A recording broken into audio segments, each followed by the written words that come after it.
in 2 minutes or less.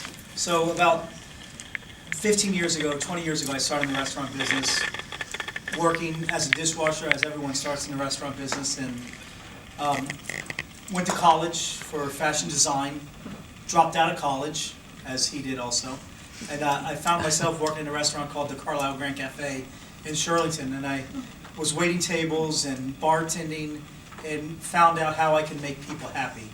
Was serving booze to them. Which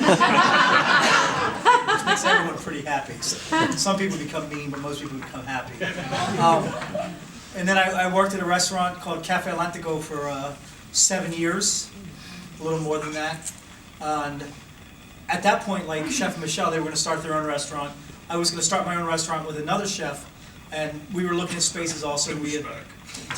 You want to speak into the microphone? So we had looked at a space, got a space, invested a lot of our own money.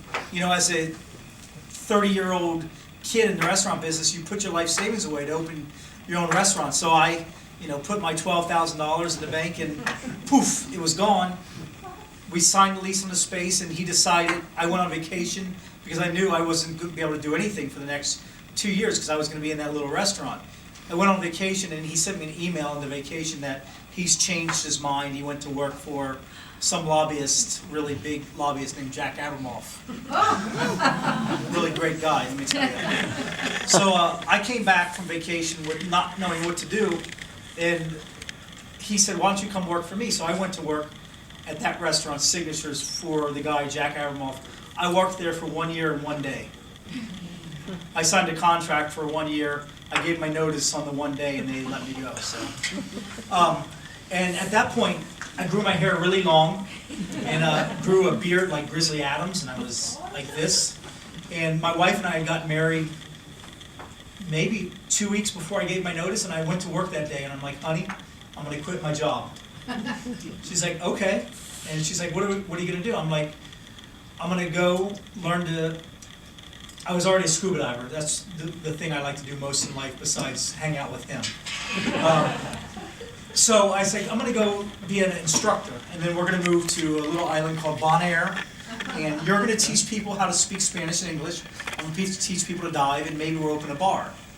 She said, "That sounds like a great idea." So at that point, I knew I married the greatest woman ever. So here I went a month or two after we got married. I went to Fort Lauderdale for a month and learned to be a scuba instructor.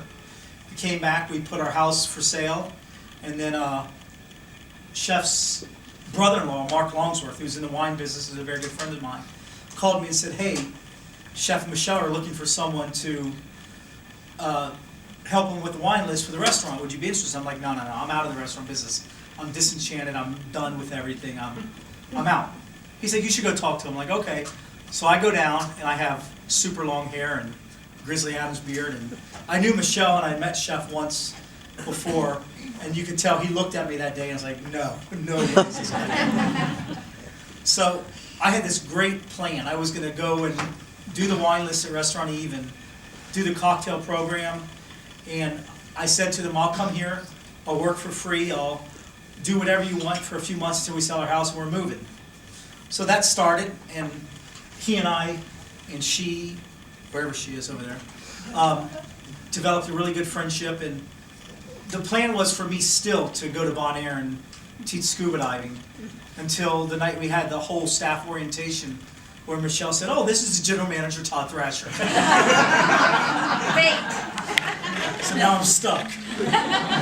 So that's how it all began, and it's the best experience ever for me, and it's amazing. You go to work every day, you get to talk to people, drink wine, and say, "Yes, chef." So, so I'll tell you how the building blocks of that cocktail